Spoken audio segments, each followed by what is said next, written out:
안녕하십니까. 치과의사신문 박천호 기자입니다. 한 주간 치과계 주요 뉴스를 분석하는 주간 핫 이슈 5월 셋째 주 일요 뉴스를 시작하겠습니다. 최근 치과의 고령자 내원 비율이 늘면서 치과에서 골다공증 약을 투여 중인 환자의 약물 관련 악골계사, 즉 MR1J 우려가 높아지고 있는데요.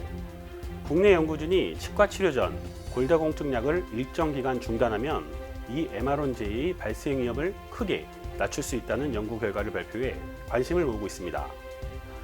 이대 목동병원 구강암면외과 박정현 교수와 분당 서울대병원팀의 이 같은 연구 결과가 최근 네이처 커뮤니케이션지에 게재됐는데요. 약물 관련 악골괴사증의 치과 수술 전 휴학기를 리얼월드 데이터로 규명한 첫 연구여서 주목받고 있습니다. 이 연구는 국민건강보험공단 자료를 바탕으로 비스포스포네이트를 투여한 65세 이상의 골다공증 환자 15만 2,299명을 추적 조사한 건데요.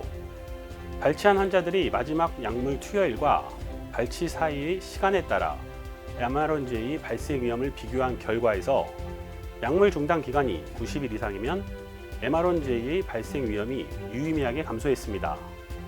또 1년을 초과하면 그 위험도는 절반 이하로 줄었는데요. 치료 약물 종류에 따라 차이가 있었습니다. 이반도로네이트는 3개월 이상 중단했을 때부터 꾸준하게 발생 위험이 낮아지지만 졸레드론산의 경우 최소 1년 이상 중단해야 유의미한 감소 효과가 나타났습니다. 다만 약을 너무 오래 중단할 경우 골절 위험이 높아지는 부작용이 나타나 치과 치료 전 중단 여부는 환자의 상태에 따라 신중하게 결정해야 합니다. 연구를 이끈 이화여대 박정현 교수는 이번 연구는 치과 치료 전 비스포스포네이트 약물 중단의 실제 효과를 대규모로 입증한 첫 사례라면서 환자의 약물 종류와 상태를 고려한 맞춤형 치료 전략이 필요하다고 밝혔습니다.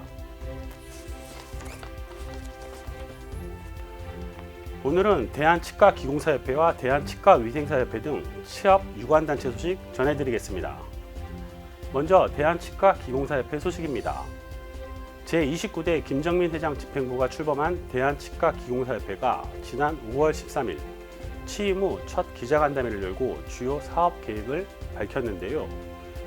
김정민 회장은 무엇보다 회원 증대를 중점 과제로 회원 의무 가입을 비롯해 회원 혜택 강화, 회비 수납 방식 변화 등을 추진할 계획입니다.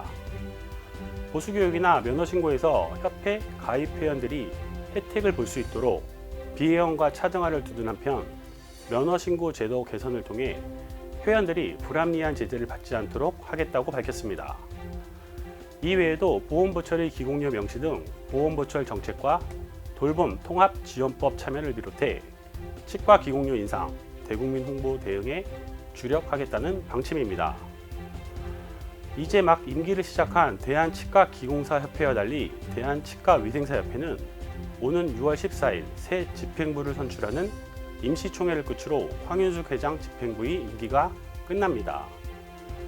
치위협은 최근 임기 중 마지막 기자간담회인 2025년 상반기 기자간담회를 열고 사업 계획을 밝혔는데요. 위생사협회는 올해 상반기부터 성동구 보건소와 함께 2025년 노인 재가방문 구강건강관리사업 시범사업을 실시합니다. 보건복지부가 시행하는 노인방문 구강관리 시범사업과 치의협의 시범사업을 연계해 병행 운영한다는 계획인데요.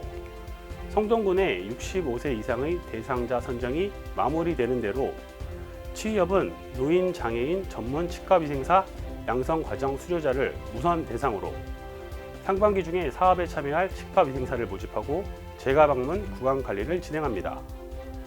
이 외에도 치의협은 오는 7월 5일과 6일 제47회 종합학술대회 및 제23회 치과위생사의 날 행사를 코엑스 마곡에서 개최할 예정입니다. 이상으로 일요일 뉴스를 마칩니다. 고맙습니다.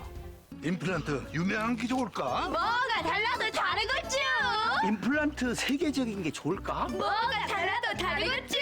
치과 의사에게 사랑받는 게 좋을까? 뭐가 달라도 다르겠죠. 오스템 임플란트!